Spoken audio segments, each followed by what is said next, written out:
ఆంధ్రప్రదేశ్ రాష్ట్రంలో అంగన్వాడీ విద్యను ముగించుకుని 1వ తరగతి ప్రవేశాలకు ఎవరైతే ఎస్సీ, ఎస్టీ, బీసీ, మైనారిటీ మరియు హెచ్ఐవి బాధితుల పిల్లలు ఉంటారో అలాంటి వారికైతే ఒక గుడ్ న్యూస్ అండి. మన ఆంధ్రప్రదేశ్ ప్రభుత్వం ప్రైవేట్ మరియు కార్పొరేట్ స్కూళ్ళల్లో ఉచిత విద్యకై ప్రవేశాలను కోరుతోంది. ఈ మేరకు ఎవరైతే 2024-25 విద్యా సంవత్సరంలో 1వ తరగతిలో చేరాలి అనుకుంటున్నారో అలాంటి వారు పేదవారయ్యుండి ఆన్లైన్లో అప్లై చేసుకోవడం ద్వారా అధికారులు లాటరీ పద్ధతిలో ఎంపిక చేసి సెలెక్ట్ అయిన విద్యార్థులను ప్రైవేట్ కార్పొరేట్ స్కూళ్ళకైతే ఉచితంగా విద్య కోసం 1వ తరగతిలో అయితే చేర్చనున్నారు. దీనికి సంబంధించి పూర్తి సమాచారం మనం ఈ వీడియో ద్వారా తెలుసుకుందాము. నమస్కారం, నా పేరు Pavan Kumar. Welcome to Pavan Talks Telugu channel. Andhra Pradesh కు సంబంధించి వివిధ ప్రభుత్వ పథకాలు, ఉద్యోగాల నియామకాలు, ఇతర సమాచారం మీరు ఎప్పటికప్పుడు తెలుసుకోవాలనుకుంటే ఈ ఛానల్ ని సబ్స్క్రైబ్ చేసుకోండి. మీకు ఎప్పటికప్పుడు తాజా సమాచారం అయితే అందుతూ ఉంటుంది. వివరాల్లోకి వెళ్తే విద్యా హక్కు చట్టం 2019 సెక్షన్ 12C ప్రకారం విద్యార్థులకు ప్రైవేట్ మరియు కార్పొరేట్ స్కూళ్ళలో అయితే 25% వరకు సీట్లను ఉచితంగా కేటాయిస్తారు. వచ్చే విద్యా సంవత్సరం 2024-25కు సంబంధించి ఈ సీట్లను రిజిస్ట్రేషన్ చేసుకోవడానికి అయితే నోటిఫికేషన్ అయితే విడుదలైంది. ప్రైవేట్ అన్ఎయిడెడ్ స్కూళ్లలో 1వ తరగతి ప్రవేశాలకు ప్రభుత్వం నోటిఫికేషన్ అయితే తాజాగా విడుదల చేసింది.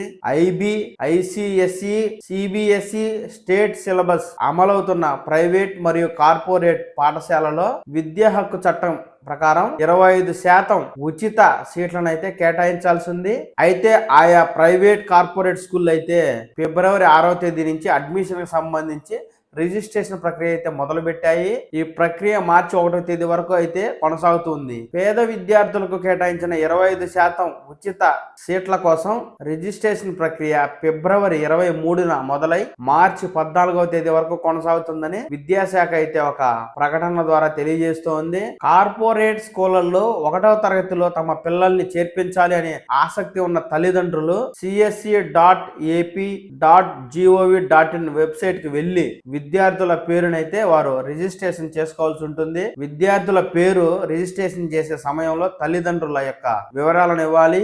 ఆధార్ కార్డు, ఓటర్ కార్డు, ఉపాధి హామీ job card, passport, driving licence, current bill, rental agreement లాంటివి ఏదైనా సరే ఒకదాన్ని అక్కడ అప్లోడ్ చేయాల్సి ఉంటుంది. ఈ విధంగా గవర్నమెంట్ అఫీషియల్ వెబ్సైట్ లో ఎవరైతే విద్యార్థులు రిజిస్ట్రేషన్ చేసుకుంటారో అలాంటి రిజిస్ట్రేషన్ చేసుకున్నటువంటి విద్యార్థుల దరఖాస్తులను మార్చి 20వ తేదీ నుంచి 22వ తేదీ మధ్యలో అయితే అధికారులు పరిశీలిస్తారు. అలాగే అధికారులు ఏప్రిల్ 1వ తేదీన లాటరీ పద్ధతిలో తొలి విడత లిస్టును అయితే విడుదల చేస్తారు.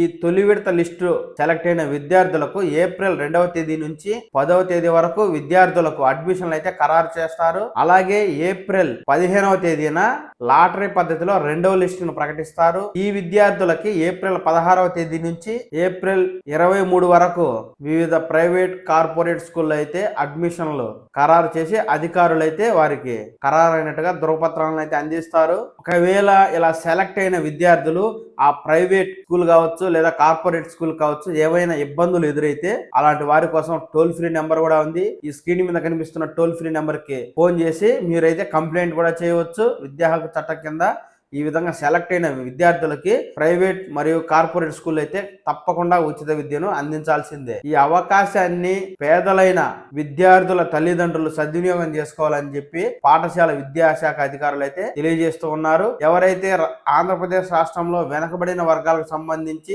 ఎస్సీ, ఎస్టీ, బీసీ, మైనారిటీలు ఉండి అలాగే హెచ్ఐవి పేషెంట్ కనుక ఉంటే ఇలాంటి వారి పిల్లలు ప్రైవేట్ స్కూల్లో కావచ్చు, కార్పొరేట్ స్కూల్లో కావచ్చు విద్యా హక్కు చట్టం కింద చదువుకోవడానికి హక్కుగా ఉంది. వీరు అఫీషియల్ వెబ్సైట్ లో రిజిస్ట్రేషన్ చేసుకుని లాటరీ పద్ధతిలో సీటు వస్తే గనక మీ పిల్లల భవిష్యత్తు బంగారమయం అవుతుంది. కనుక ఎవరైనా తల్లిదండ్రులు అఫీషియల్ వెబ్సైట్ లో రిజిస్ట్రేషన్ చేసుకుని మీ యొక్క పిల్లలను 1వ తరగతిలో చేర్పించడానికి అయితే ప్రయత్నం చేయవలసిందిగా ఆంధ్రప్రదేశ్ ప్రభుత్వం మరియు విద్యాశాఖ అయితే కోరుతూ ఉంది.